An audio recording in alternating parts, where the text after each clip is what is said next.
Buenos días, queridos amigos, queridos espectadores. Hoy, como siempre, con todos vosotros, yo, Julia Tarán, y los apuntes de Julia. Es nuestro canal mediático de la Asociación de Rusos Libres, que se llama Los Apuntes.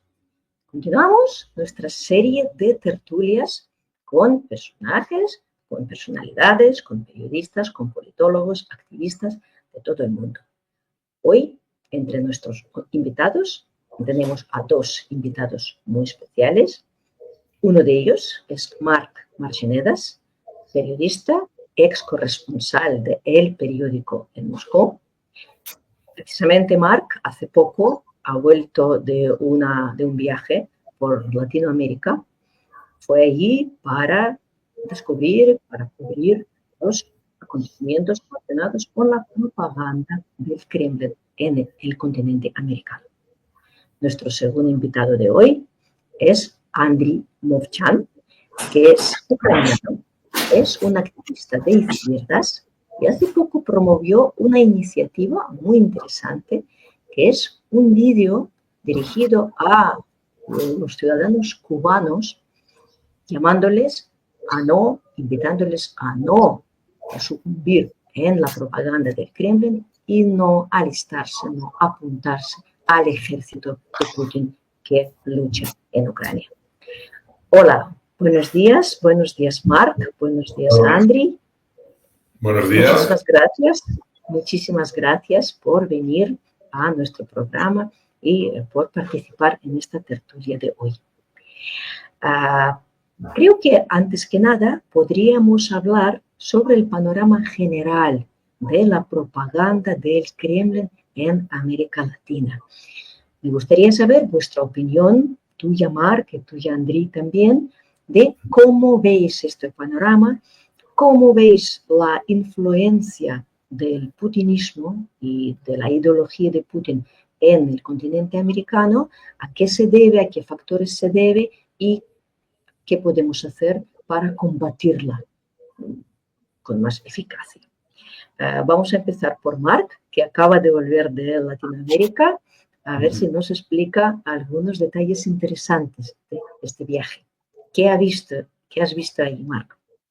Muchas gracias, Julia. Muchas gracias, Seguidor Rusos Libres, por esta invitación a participar de este programa. Encantado de compartir aquí el espacio con Andriy Movchan, activista de izquierdas ucraniano. Y bueno, un poco,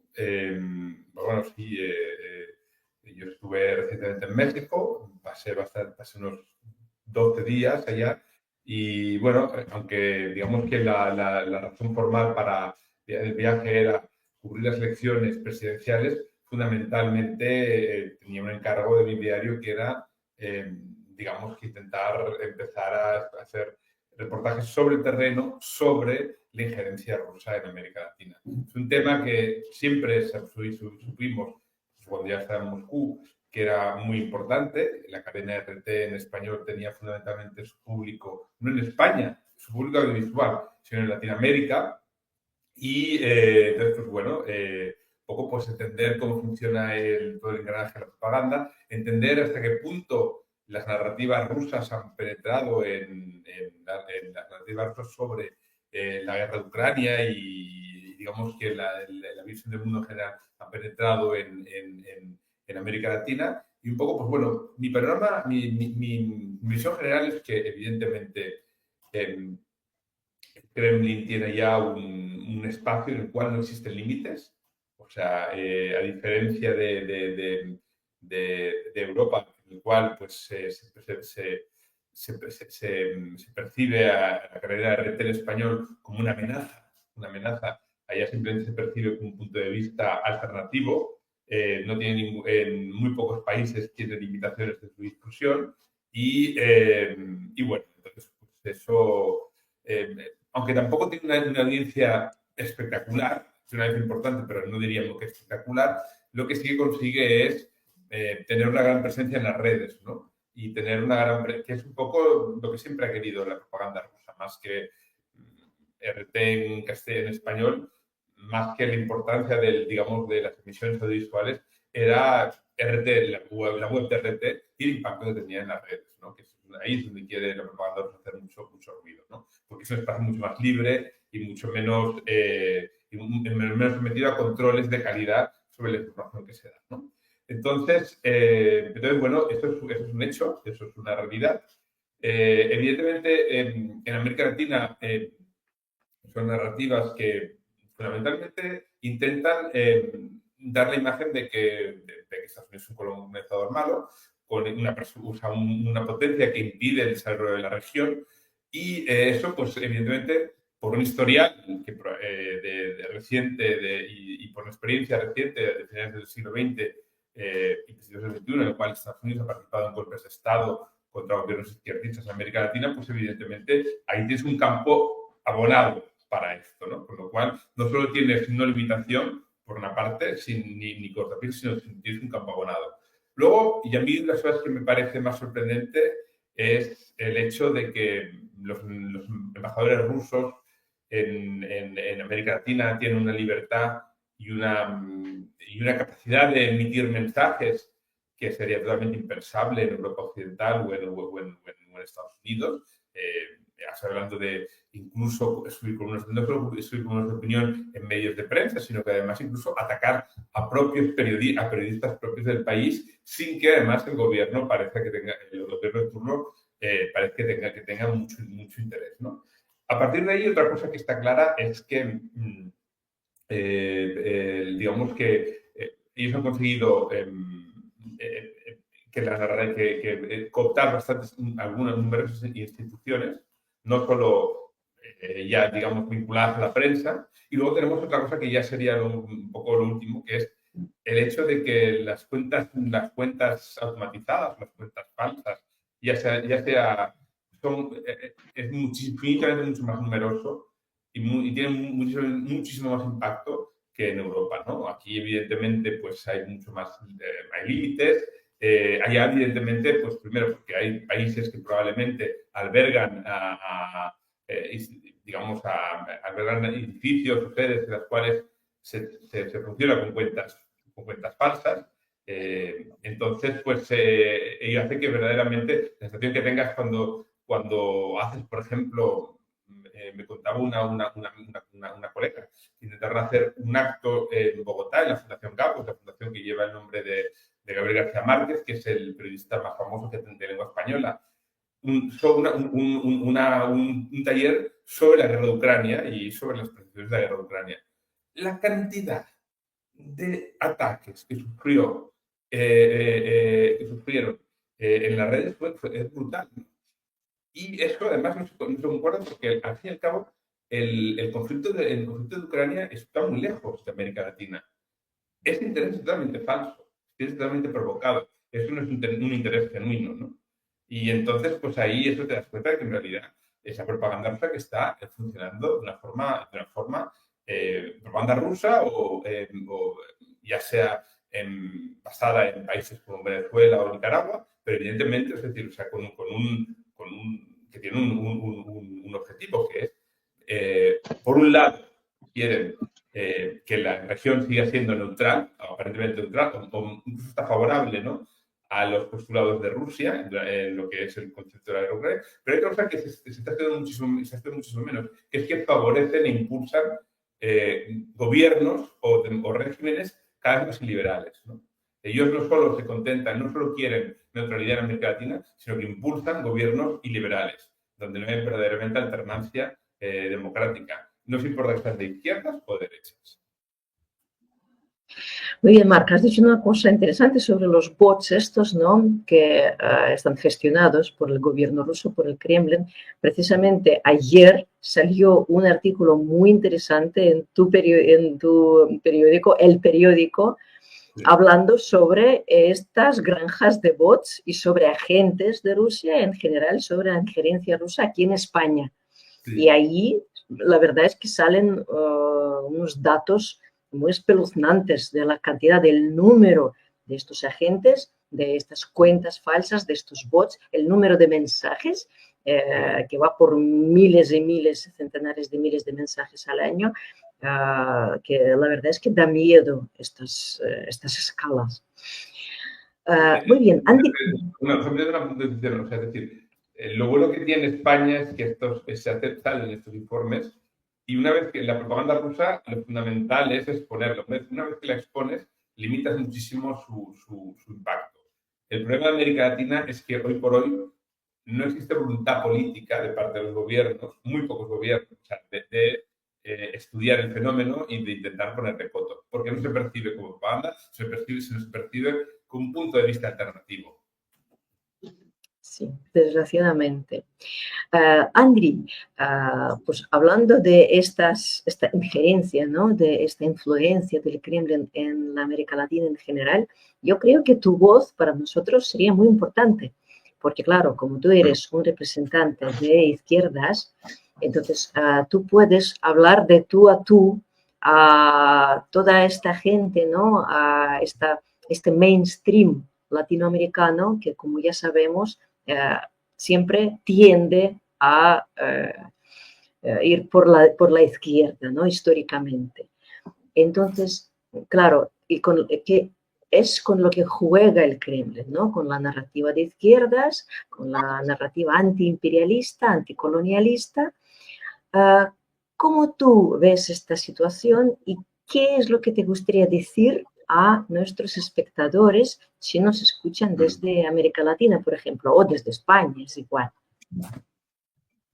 Sí, gracias por la invitación. Yo creo que de verdad es un tema muy, muy importante y que no se cubre suficiente en el espacio hispanohablante, sobre todo en América Latina. Desde ahí hay, digamos, cierta perspectiva y es difícil de verdad discutir con esta propaganda rusa o los que siguen los narrativos de propaganda rusa. Ahí.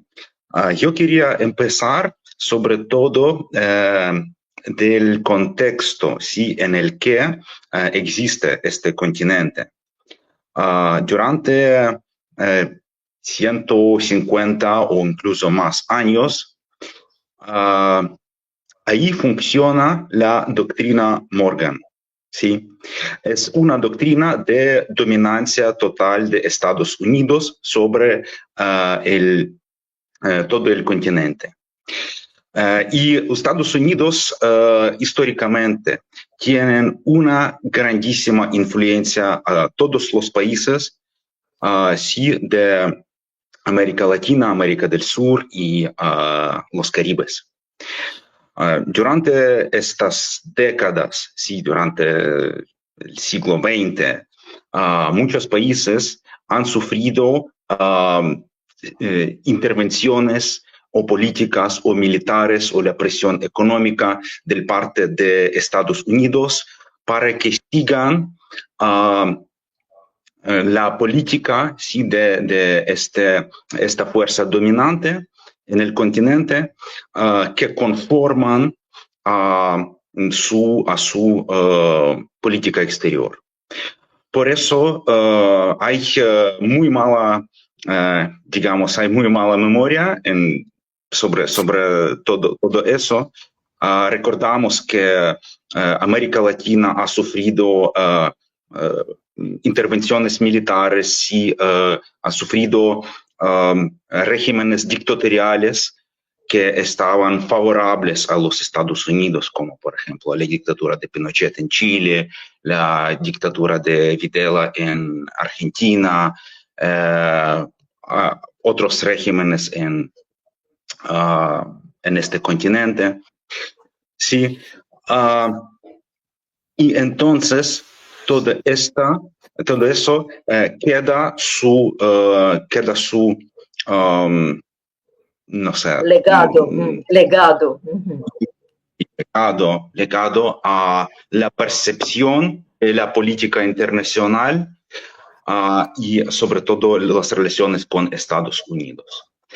Y por eso la guerra en Ucrania, la invasión rusa, también se percibe en América Latina a través de este contexto de sus relaciones con Estados Unidos.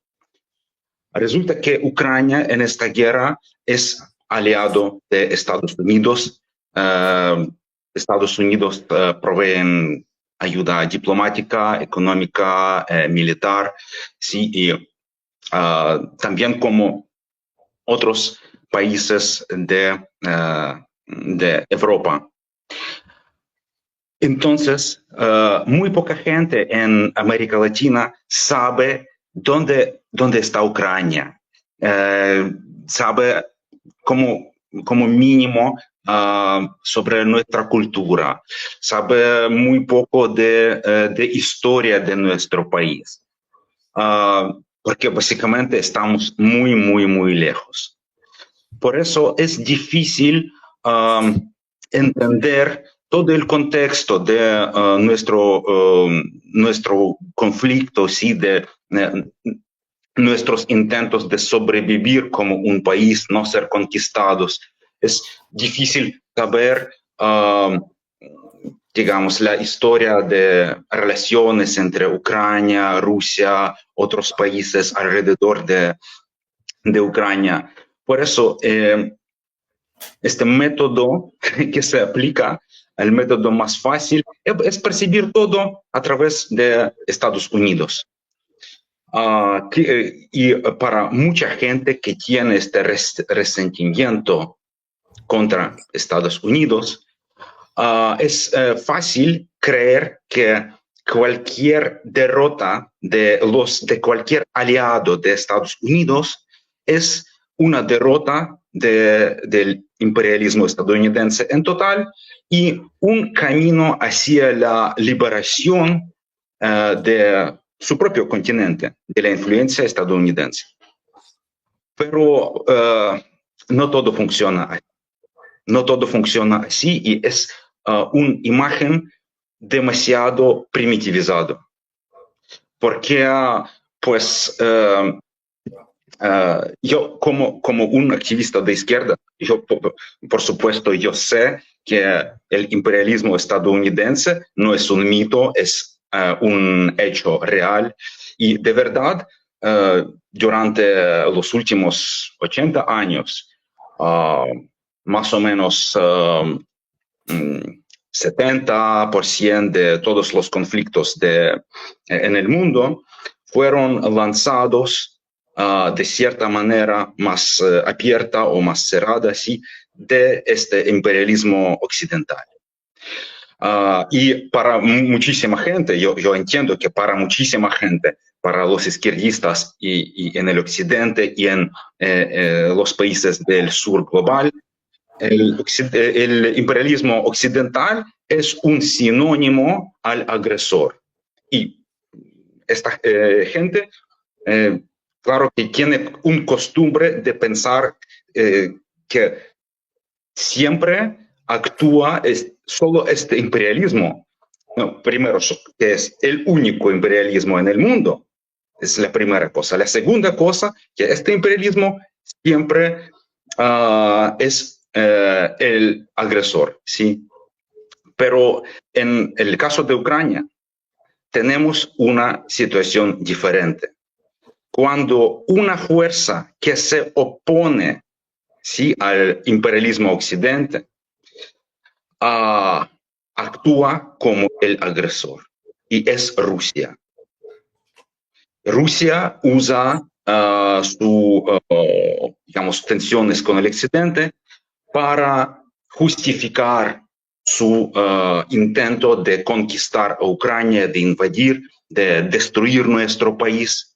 Y porque eso no cabe a la imagen del mundo más acostumbrado para la gente de izquierda, ¿sí?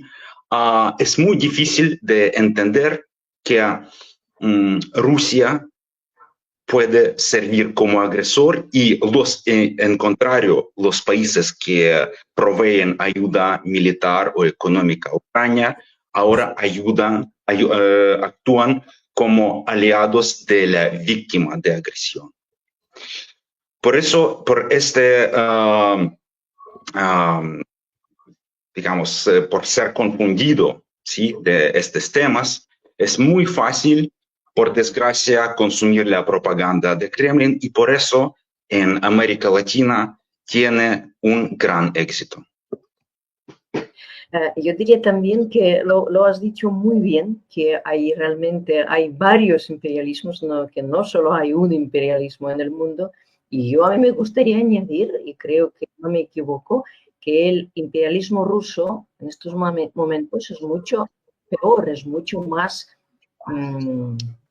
peligroso que el imperialismo occidental, porque no tiene contrapesos, no tiene ni medios de comunicación libres, ni sistema judicial libre. Entonces, la sociedad civil, la voz de las personas, de la gente, no se puede oír, está callada. Entonces, claro, si en el occidente las personas están descontentos con algo, con alguna actuación del gobierno, de algún organismo internacional o con lo que sea, estas personas tienen herramientas para influir, para cambiar la situación, al menos para expresar su descontento.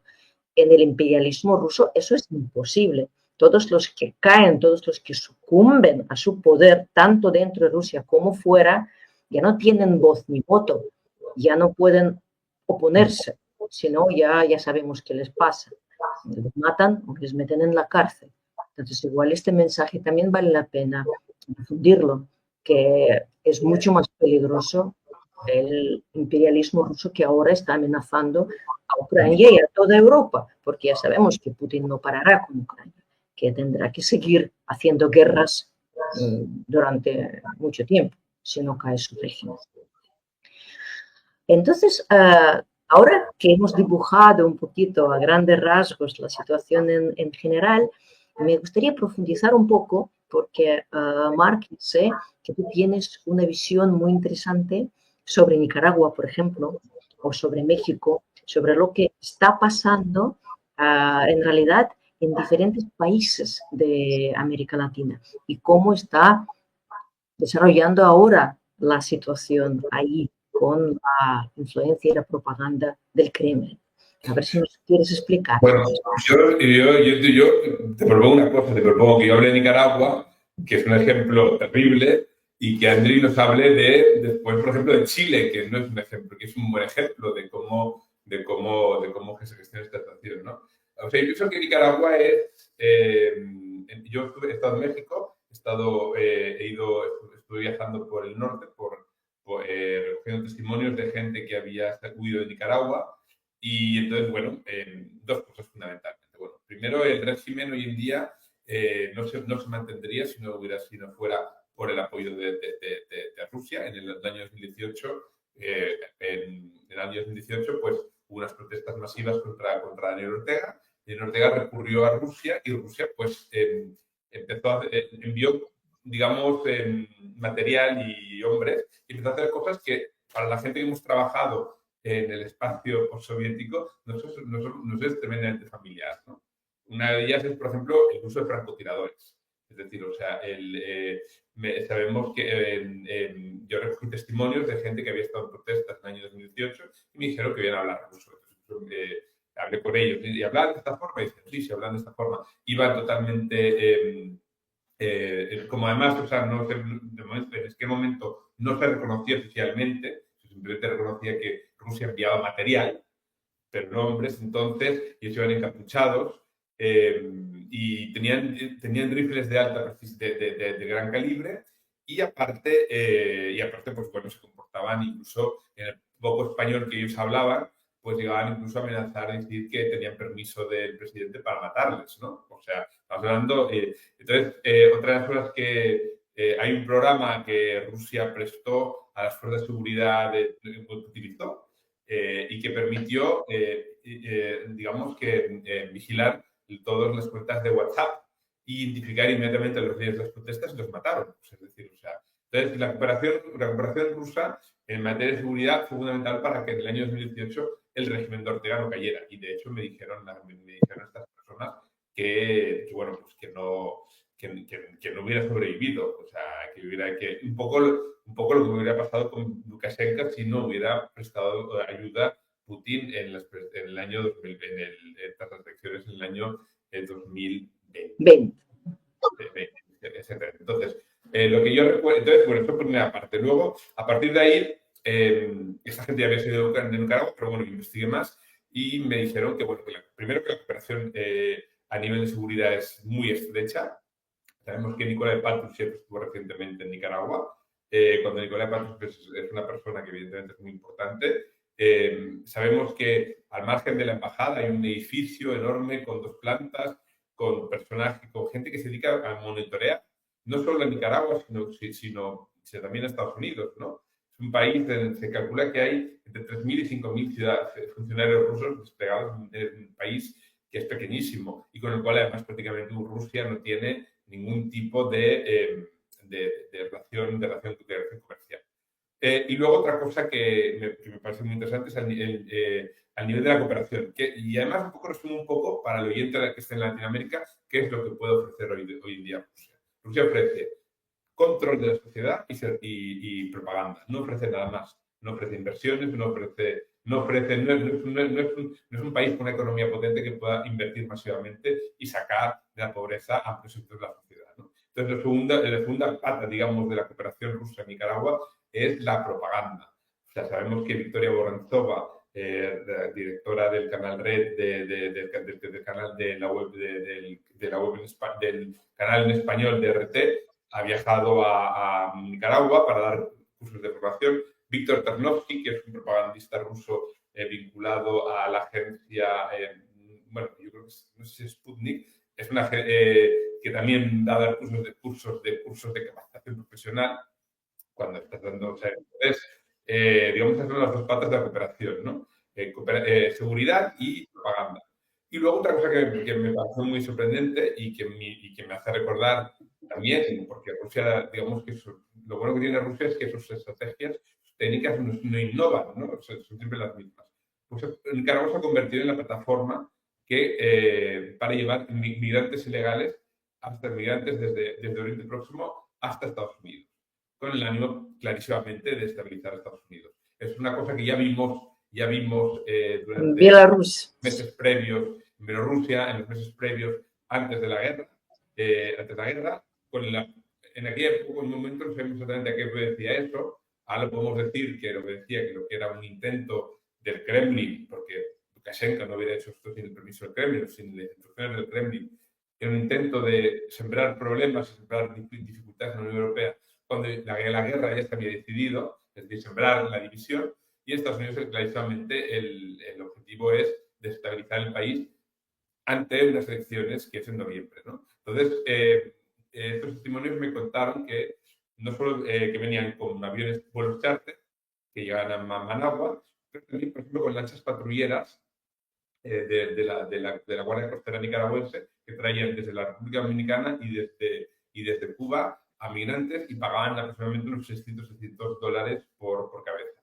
Y bueno, este dinero evidentemente iba a parar a funcionarios de medio pelo porque la familia, ni siquiera la familia, me decían en las cuentas que no querían que la familia se hiciera con esto, la familia controla la economía del país, la familia Ortega, con lo cual consideran que esto simplemente es para contentar a los funcionarios que favorecían este tráfico humano y que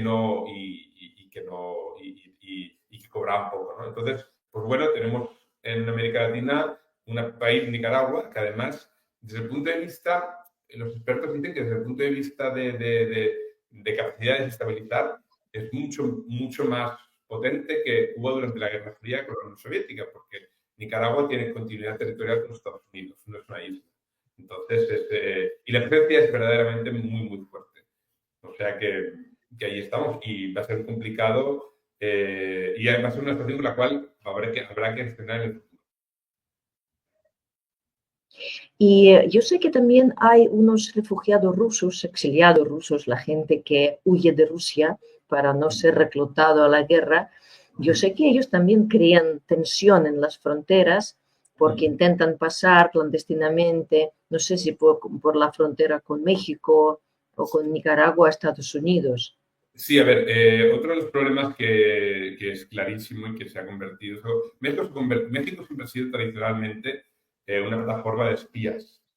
Hay que recordar, no hay que olvidar que Trotsky fue asesinado precisamente en México. Y bueno, pues es un país durante la Guerra Fría, también del siglo XX, también había una gran presencia de espías. En estos momentos, según el mando militar estadounidense norte, México es el país que tiene más espías, más espías rusos de todo el mundo, ¿no? Entonces, eso se ve, por ejemplo, muy fácilmente, o sea, se identificó cuando hace un año y pico, la embajada después de la expulsión masiva de diplomáticos rusos, que muchos de ellos hacían labores de inteligencia en Europa y Estados Unidos, el presidente de México, AMLO, López Obrador, permitió prácticamente duplicar el número de diplomáticos rusos en México, ¿no? Llegando hasta 86. Es decir, en estos momentos la delegación rusa en Washington, en la Ciudad de México, es más numerosa incluso que la delegación rusa la delegación estadounidense. Y eso con un nivel de relaciones verdaderamente muy pobre. Estamos hablando de países que prácticamente tienen un comercio económico muy pequeño. Si uno va a la embajada rusa en Ciudad de México, ocupa un bloque entero de casas, es un complejo totalmente hipervigilado. Entonces, bueno, y eso una de las cosas que sorprende es que ha sido tan fácil para estos diplomáticos, para esta embajada, ampliar su personal, cuando, por ejemplo, un agente de la DEA, de la Agencia de Narcóticos estadounidense, tiene que esperar prácticamente pues, meses para conseguir su acreditación y para poder trabajar en México, ¿no? Entonces estás viendo allá que hay un desbalance. Se sabe que han entrado aproximadamente más de 100, no tengo las cifras exactas aquí, me han salido un artículo que será publicado mañana, creo. Han llegado a México más de 100.000 ciudadanos rusos, muchos de los cuales han intentado entrar ilegalmente en Estados Unidos. Claro, planteando un problema de seguridad, ¿no? Gravísimo. En toda España dicen que hay alrededor de 100.000. Y aquí solo en un año han entrado 100.000, es mucho realmente. Entonces, pero en Estados Unidos bueno, en Estados Unidos se han identificado alguna gente que ha intentado entrar ilegalmente, sobre todo por la frontera en Tijuana. Los guardafronteras han identificado, han cotejado sus historias, se han dado cuenta de que era gente que se presentaba como opositoras, aunque en realidad si investigaban un poco su historial, se dan cuenta de que en realidad eran agentes del régimen, con lo cual fueron devueltos a deportados, ¿no? Otra de las cosas que ha hecho México para frenar este tema es hay un vuelo de Turkish Airways con escala en Estambul que vuela desde Moscú hasta Cancún. Y entonces la compañía Turkish recientemente ha prohibido embarcar a pasajeros rusos en este vuelo, ¿no? Porque es una forma muy fácil de llegar hasta allá. Y luego hay una cosa que siempre es muy preocupante, que es que bajo el gobierno de AMLO, los servicios secretos, la inteligencia, no están controlados por civiles, están controlados por militares. Y son muy poco transparentes. Yo hablé con un antiguo patrón de los servicios de inteligencia del pasado y me dijo que una de las prioridades de la inteligencia mexicana era impedir que radicales entraran en Estados Unidos y prepararan atentados o actos violentos en Estados Unidos, entrando a través de México. Porque la frontera es muy larga y es muy fácil de cruzar, ¿no? Me dijo que en su época ya arrestaron a gente de Hezbollah dispuesta a atentar en Estados Unidos. Bueno, pues recientemente hemos visto que Estados Unidos ha detenido a varios militantes del Estado Islámico de Jorazán, el mismo grupo terrorista que actuó en Crocus. Y sabemos que esos migrantes entraron vía México. Lo que no sabemos si es que entraron a través de Nicaragua. Pero en cualquier caso, es decir, la falta de control, la falta de concienciación y la falta de concepto de seguridad nacional en México hace que está generando una situación bastante peligrosa para Estados Unidos y para el país mismo, para el propio México, ¿no? ¿Tú crees que es cuestión de negligencia o esto lo están haciendo a propósito, igual que Nicaragua ahora con los inmigrantes ilegales? A ver, yo pienso que evidentemente el gobierno de AMLO tiene muy poca sensibilidad respecto. Es un gobierno de izquierdas, cuyos miembros, digamos, que se educaron en los años 70, en unos años muy convulsos en México, donde la izquierda estaba muy sometida a la presión y Estados Unidos vigilaba muy de cerca a los movimientos de izquierda en México. Entonces, esta gente, evidentemente, pues, digamos que, además, incluso retóricamente, México, pues, ha adoptado, el propio presidente nunca ha condenado, por sus propias palabras, la invasión, ¿no?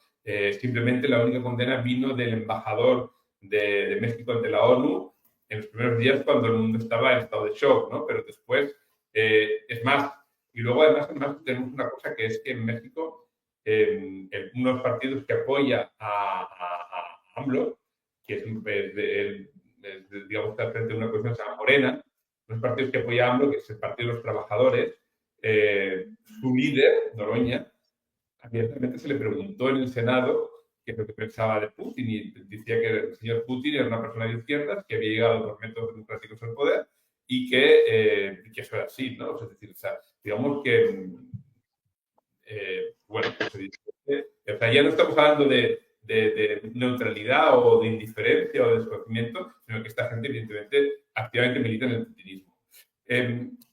Una de las cosas en México, uno de los eventos más importantes y con los cuales es la vida política del día son las ruedas de prensa que ofrece el propio presidente de 3 meses. Se llaman mañaneras. Son ruedas de prensa de 3 horas de duración, en las cuales además son tremendamente polarizantes. El presidente ataca sin piedad a las personas que considera que le critican, con un discurso buenos y malos. No podemos decir un discurso de odio, pero sí azuza es un poco en este sentido muy parecido a cómo pueda funcionar Trump, ¿no?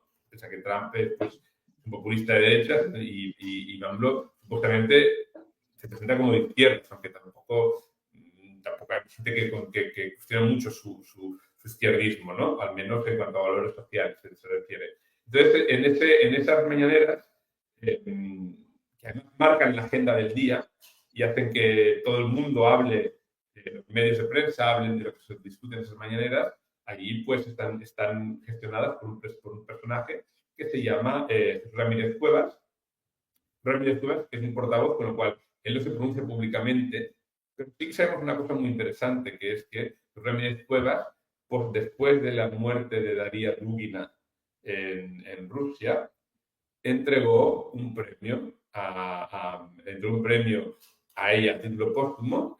La persona que fue a recogerlo fue el embajador ruso en Moscú, Víctor Coronelli, que además es una persona muy interesante porque fue la persona, era el embajador, bajo cuyo mandato se descubrió que había en Argentina, se descubrió que había tráfico de drogas desde la embajada de Argentina hacia Rusia. Este señor recogió el premio y se ve, o sea, el propio Noroña fue allá a conceder un premio a la hija de una persona que ha llamado públicamente al genocidio de los ucranianos y a la deportación y al asesinato. Entonces, evidentemente, no solo es una cuestión de desconocimiento, sino que hay bastante simpatía prorrusa, bastantes elementos de simpatía prorrusa. Una gran incógnita será qué es lo que pasará con la nueva presidenta, ¿no? Sabemos, por ejemplo, que desde luego que la comunicación no va a seguir el mismo formato con AMLO, con lo cual, y luego ella tiene otro carácter. No es una persona quizás tan divisiva y tiene otro carácter. Pero bueno, vamos a ver, todavía tendrá que tomar posesión a finales de septiembre y veremos por dónde van los tiros. Es verdad, muy interesante, porque yo sé que el anterior presidente le concedió una entrevista a la jefa de la sección española de Russia Today, que ahora transmite en España, Ignacio Génova, y o sea que hay bastante afinidad, esto es verdad. No sé si es por interés, no sé qué reciben a cambio, poniéndolo claro, tanto Nicaragua como México como otros países que colaboran con el régimen de Putin. La verdad es que no sé qué reciben a cambio o qué promesas les dan. Yo sobre Nicaragua, evidentemente, es una cuestión de supervivencia.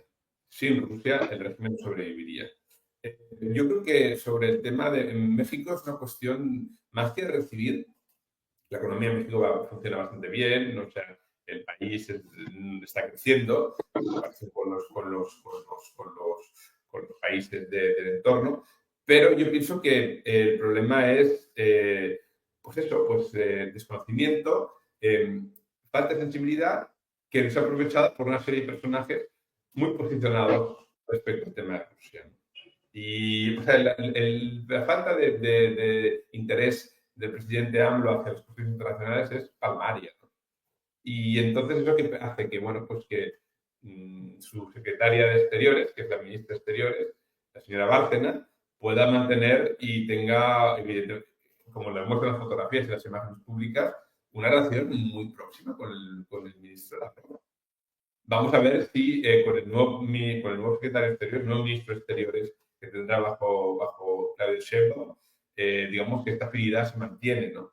Pero sí ha habido mucha sintonía, mucha afinidad. Y una cosa que sorprendió muchísimo es que en el Día de Independencia del año pasado en México fue invitado a desfilar el regimiento Preobrazhensky ruso, motivando unas grandísimas protestas por parte de Ucrania y arqueo de cejas por todo el mundo, ¿no? O sea, vamos a ver, estamos hablando de un país en guerra, se ha acabado una invasión. Hubo muchas protestas. En ese momento fue cuando, digamos, que la opinión pública mexicana empezó a constatar que las cosas, que ahí había algo, ¿no?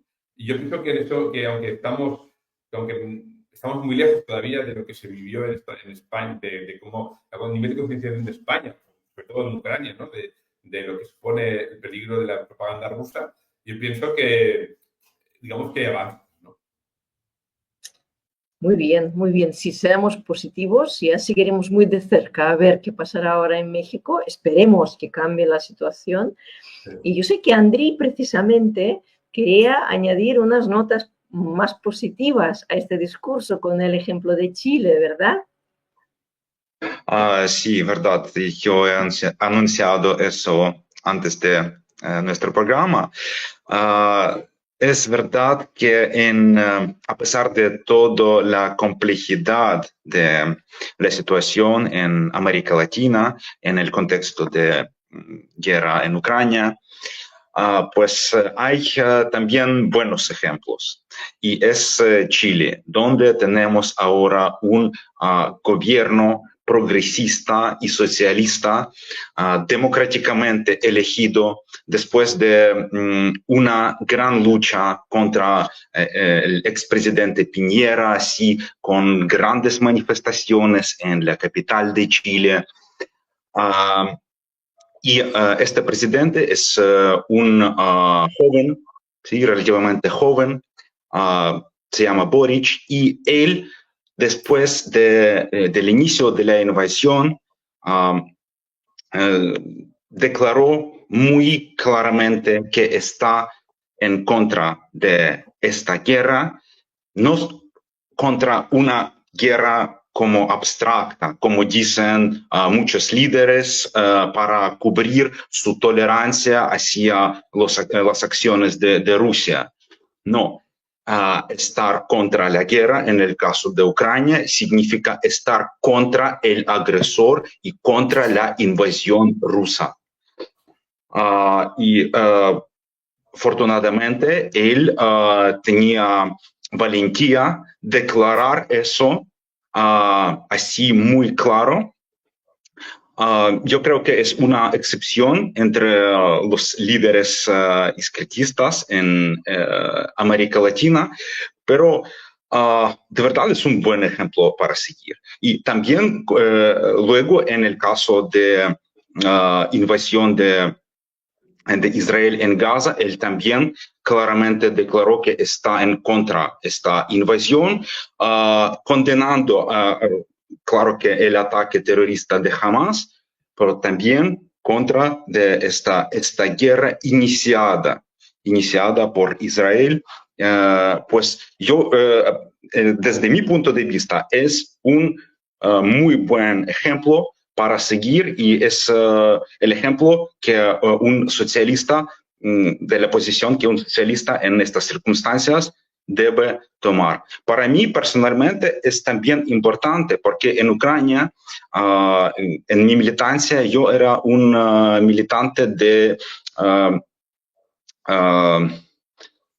movimiento estudiantil. Sí, yo fui uno de los fundadores y activistas de el sindicato estudiantil anarcosindicalista que se llamaba Acción Directa, y estábamos luchando también contra las reformas neoliberales que empeoraban las condiciones para estudiantes. Sí, estábamos también luchando junto con otros sindicatos trabajadores, industriales, etcétera. Y para nosotros, como estos estudiantes activistas, el legendario movimiento estudiantil de Chile fue un gran ejemplo. Cada año los chilenos repetían sus manifestaciones contra el gobierno, contra su reforma de educación, contra todas estas medidas neoliberales. Y para mí es muy bueno ver a Boric, el presidente actual, que salió desde este movimiento estudiantil hacia el puesto más alto en el Estado y manteniendo los valores que nos gustaban tanto. Pues es de verdad muy, muy importante.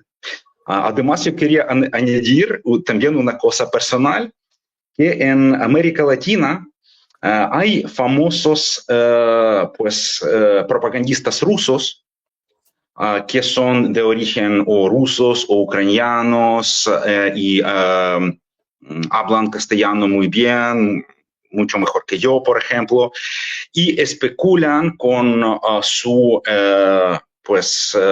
estatus de experto, de su conocimiento del contexto de América Latina y todo. Uno de ellos es un propagandista muy popular en América Latina, se llama Oleg Yasinski, que ahora vive en Moscú y comenta muchísimas cosas en castellano. Todos mis oponentes que se meten en la discusión conmigo me envían automáticamente un vídeo con él. Mira que dice un ucraniano, que Putin tiene razón y todo. Pues, ¿por qué yo hablo de él? Porque él vivía en Chile durante muchos años, casi 30 años, vivió en Chile. Y pues yo puedo imaginar cómo para él se siente escuchar estos discursos de Boric, sí, a favor de Ucrania. Yo creo que es un gran dolor para él, porque él de verdad estaba en contra de toda esta dictadura, pero semidictadura de Piñera y las fuerzas post-Pinochet. También quería, como todos los chilenos de izquierdas, quería pasar esta página de postdictadura y cambiar la sociedad, pero afortunadamente ahora los cambios de Chile lidera una persona como Boric, que es un ejemplo de verdad de la izquierda democrática, para quien el antiimperialismo no es un sinónimo de anti-americanismo. No. Hay varios imperialismos en este mundo, como hemos dicho ya, y en ciertos momentos, pues otros imperialismos pueden ser incluso más agresivos y más violentos, más crueles que el imperialismo dominante. Sí, claro que Rusia no tiene tanto poder y tanta influencia ni militar, ni económica, ni política en el mundo como Estados Unidos, pero contra sus vecinos como Ucrania, vemos que son mucho más crueles que los mismos Estados Unidos en las relaciones sí que difíciles, que no son iguales, sí, con sus vecinos. Claro, porque son impunes, porque este régimen, el régimen de Putin, no tienen frenos, no tienen ni parlamento, no tienen ni jueces, no tienen ni medios de comunicación que puedan frenar, aunque sea un poquito su agresividad. Es por eso yo digo que claramente un imperialismo dictatorial es mucho más peligroso a largo plazo que un imperialismo más o menos con ciertos institutos democráticos. O sea, me ha gustado Perdón, mucho. yo quería añadir una cosa sobre eso. Es de verdad un punto importantísimo, porque con todas las guerras lanzadas, por ejemplo, por Estados Unidos, pues había un tema de los conflictos internos, ¿sí? Las discusiones internas. Y un ejemplo clásico, la guerra de Vietnam, sí que costaba mucha sangre para el pueblo de Vietnam, sí provocaba muchísimas protestas en todo el mundo y en el occidente, pero fue parada por el propio pueblo estadounidense en esta lucha muy dedicada contra la guerra, contra la agresión.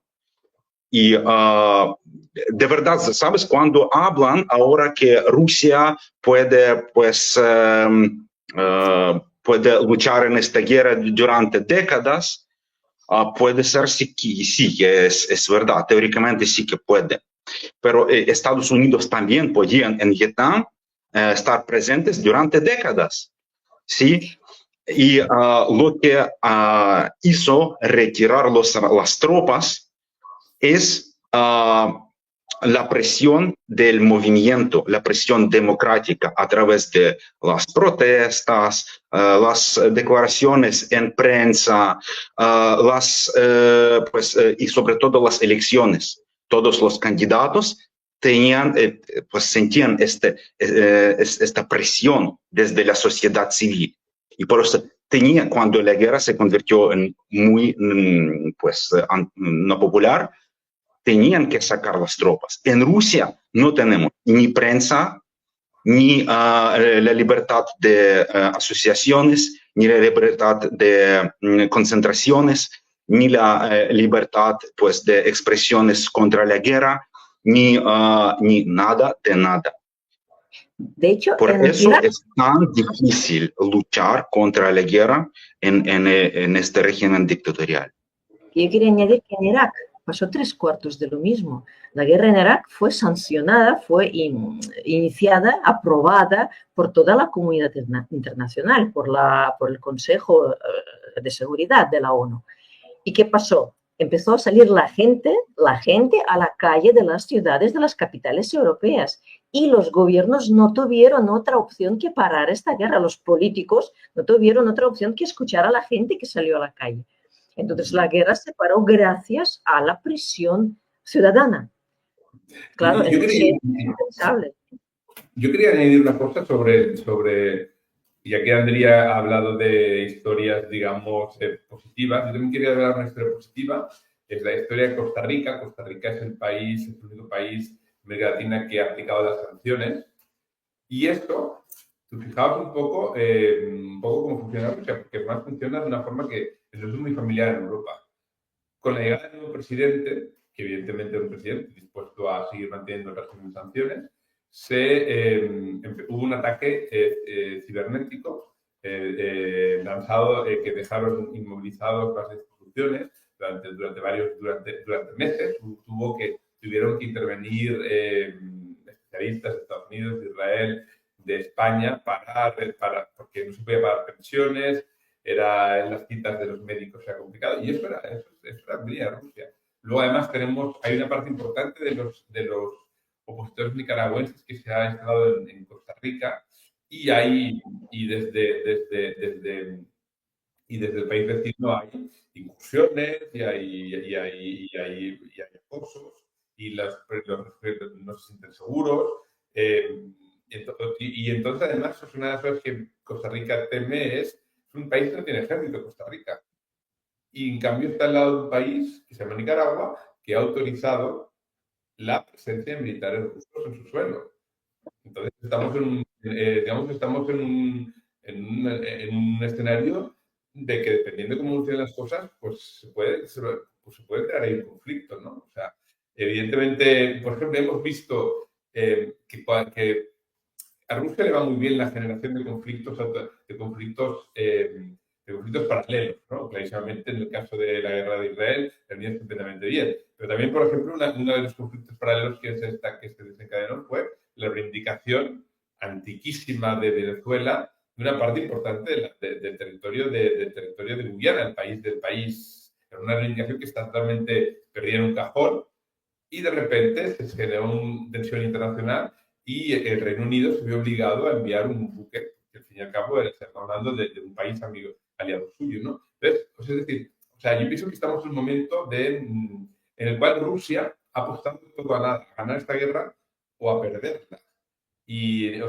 Porque perder significaría, pues no sé, es difícil decirlo, ¿no? Pero hay un riesgo importante que el régimen colapse. Es decir, Rusia está poniendo toda la carne en el asador. Y además, con Centroamérica, no solo está intentando, no solo tiene a Nicaragua, sino que está cortejando también muchísimo a Bukele, a El Salvador. El vicepresidente de El Salvador estuvo en el foro de San Petersburgo, ofreció la experiencia de El Salvador en lo que son las bitcoins, que la moneda de El Salvador es bitcoin. ¿Eso qué quiere decir? Eso es un cable que le echa a El Salvador para blanquear dinero y para pedir dinero y para sortear sanciones, ¿no? Estamos hablando ya, tiene Nicaragua, que es un aliado, tiene El Salvador, un socio comercial, luego tiene Honduras, que tiene una muy buena relación. Son países además muy frágiles y en los cuales, si Rusia se llega a meter bastante, evidentemente lo que va a intentar favorecer son regímenes iliberales, donde poco a poco, como pasa en Nicaragua, una dinastía acapare el poder y allá, pues, sea imposible literalmente el relevo del político, ¿no? Estamos hablando, y Rusia está apostando precisamente a la Carta Mundial, lo vemos también no solo en América Latina, sino lo vemos clarísimamente en África, ¿no? Entonces, creo que es muy importante empezar a denunciar, sobre todo en España, los peligros de la injerencia rusa en América Latina, para empezar a ponerle frenos y empezar a limitar la amplitud y la presentación de estas narrativas y explicar un poco, verdaderamente qué es lo que trae Rusia, qué puede aportar Rusia a la región, que es nada, y sobre todo, quién es la que ha tenido en esta guerra. Yo creo que lo que es muy importante difundir el mensaje de que realmente lo que está trayendo Rusia a América Latina, como a todo el mundo, son valores contrarios a la idea de izquierdas, la idea de justicia, la idea del socialismo. Es lo contrario, porque claro, ya sabemos, los valores de Putin son muy conservadores, son valores muy cavernícolas, son reaccionarios. Esta oligarquización, porque lo que hace Putin con otros países, digamos, con las esferas de su influencia, es el proceso de la oligarquización. Él crea oligarcas, como lo hizo dentro de Rusia, lo está intentando hacer fuera de Rusia, compra, soborna, corrompe unos sectores de la sociedad, lo que hizo con Chechenia, ¿no? Él creó un clan con unos recursos ilimitados, con un poder ilimitado, que ahora está presionando, oprimiendo todo el pueblo checheno. Lo mismo intentó hacer en Ucrania. Él intentó crear, bueno, él de hecho creó a Yanukovych, a su partido, pro Moscú, comprando, sobornando, creando oligarcas. Ya sabemos perfectamente los oligarcas que funcionaban en la zona del Donbass y en otras regiones de Ucrania. Entonces, dejarles este poder, estos recursos, este dinero, a cambio de la lealtad. Yo creo que en América Latina, tarde o temprano, llegará a hacer lo mismo. El modelo es, desgraciadamente, lo mismo. Yo quería añadir una cosa nada más, que es que cuando, independientemente de las agravios que puedan tener los latinoamericanos hacia Estados Unidos y de lo mal o lo bien que haya podido actuar Estados Unidos en el pasado, las relaciones de Rusia con sus aliados no son relaciones de igual a igual, son relaciones de vasallo a amo. O sea, vean ustedes cómo, por ejemplo, actúa Putin cuando viajó una vez a la Siria, Bashar al-Assad. Es decir, o sea, Bashar al-Assad parecía ya el invitado y estaba en su territorio. Y hubo un momento en el cual soldados rusos impidieron a Bashar al-Assad hacer una cosa junto con Putin, pese a que estaba en su propio país, ¿no? En las zonas bajo control del régimen vemos muchos retratos de Putin también, o sea, es decir, olvídense ustedes, o sea, Rusia no crea aliados de igual a igual, crea vasallos. Y es así, o sea. Es lo que pasa que en todas las dictaduras, porque ahora en la relación entre Rusia y China vemos lo mismo, pero al revés. Vemos que Putin se presenta como claramente un vasallo de yo quería añadir sobre eso también una cosa, que a pesar de toda la crueldad del imperialismo estadounidense, por ejemplo, que hizo mucho sufrimiento a América Latina, en general, en este espacio de influencia de Estados Unidos, se puede hacer política y se puede cambiar los gobiernos, porque su dominancia no es total. Sí, es difícil de verdad. Por ejemplo, en Chile costó muchos años para elegir un gobierno de verdad progresista que quiera pasar la página de la dictadura. Tenemos otro ejemplo, Colombia. Ahora tenemos un gobierno socialista después de 60 años de la dominancia de las fuerzas patrocinadas por Estados Unidos. Al pueblo colombiano eso costó también mucha sangre, mucha lucha, sí, y en la guerra civil que duraba décadas ahí, y en su lucha por la democracia y a través del movimiento trabajador y a través del movimiento en general democrático. Pues ahora sí hay cambios, vemos que hay cambios, es difícil de verdad cambiar todo este sistema,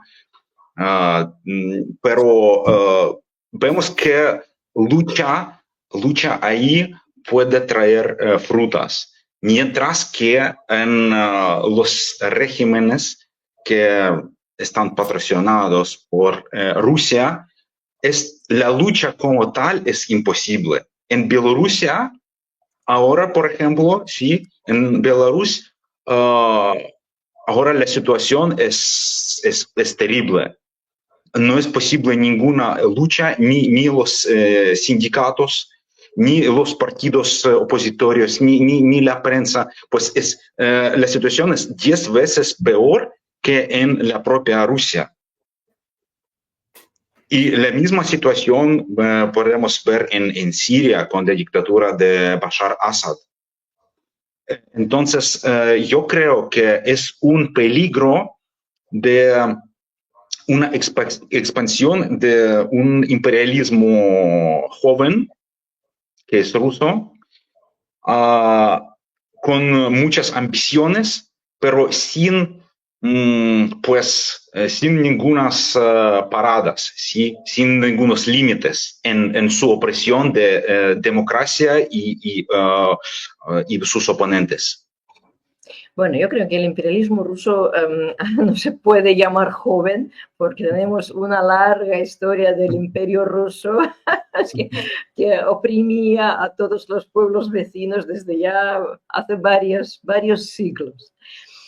Bueno, quería agradecer muchísimo a los dos nuestros invitados. Desgraciadamente tenemos nuestro tiempo limitado. A mí, yo la verdad es que podría seguir hablando horas y otras, o más horas con vosotros. Ha sido muy interesante esta conversación. Yo espero que sigamos en algún otro momento. Retomaremos esta charla. Igual invitaremos a algún otro participante también, pero ahora tenemos que parar.